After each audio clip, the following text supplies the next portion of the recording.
Дорогие друзья, хотел бы поприветствовать вас по случаю открытия Дней культуры Киргизии.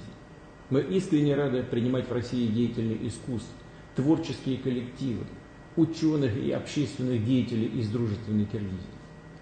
Программа мероприятий Дней культуры весьма насыщенна и разнообразна.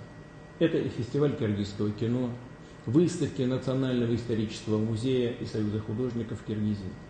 Это театральные спектакли, гастроли эстрадно-симфонических и фольклорных оркестров, презентации книг, форум интеллигенции двух стран. Уверен, что все запланированные мероприятия пройдут успешно. А главное, позволит жителям нашей страны больше узнать о богатой культуре, глубоких традициях и современной жизни Киргизии. Отмечу, что как раз в эти дни, 100 лет назад, в октябре 1924 года, в РСФСР постановлением Всероссийского Центрального Исполнительного Комитета Советов была образована Каракиргизская автономная область. Такое решение, по сути, положило начало консолидации киргизской нации, формированию ее территориальной и культурной общности в рамках единого административного образования. Впоследствии, в декабре 1936 года, была создана Киргизская Советская Социалистическая Республика. И это закрепила Конституция СССР. Именно те 20-е и 30-е годы прошлого столетия стали периодом по-настоящему стремительного экономического и социального подъема Киргизии.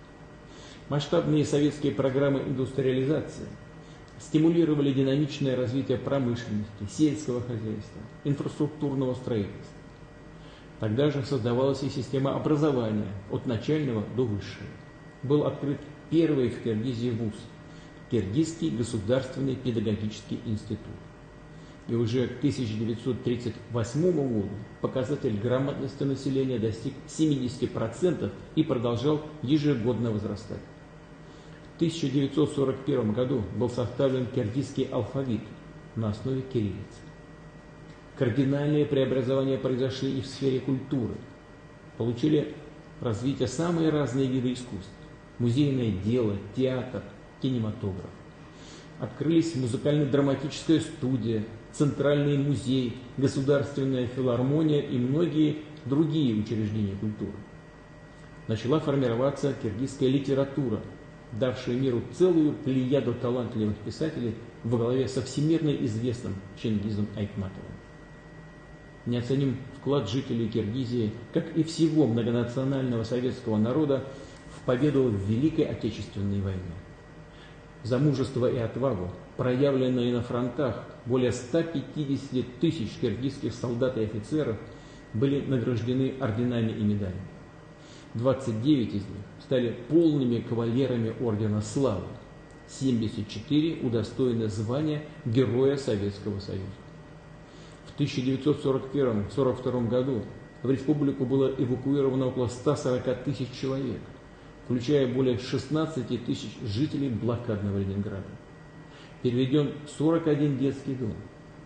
Из западных и центральных районов Советского Союза были перенесены 30 крупных оборонных заводов и фабрик. Ряд научных институтов, открыт филиал Академии наук СССР, что создало предпосылки для мощного послевоенного развития республики.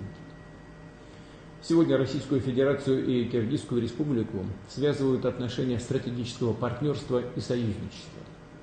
Мы эффективно взаимодействуем в рамках Евразес, СНГ, ОДКБ, ШОС и в других международных структурах. Россия входит в число ведущих торговых партнеров Киргизии.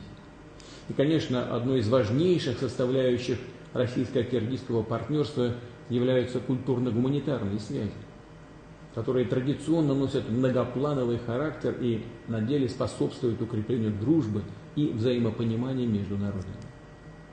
Хотел бы от души поздравить всех вас с открытием Дней культуры Киргизии в России. И, конечно, пожелать братскому киргизскому народу благополучия и процветания. Благодарю вас за внимание.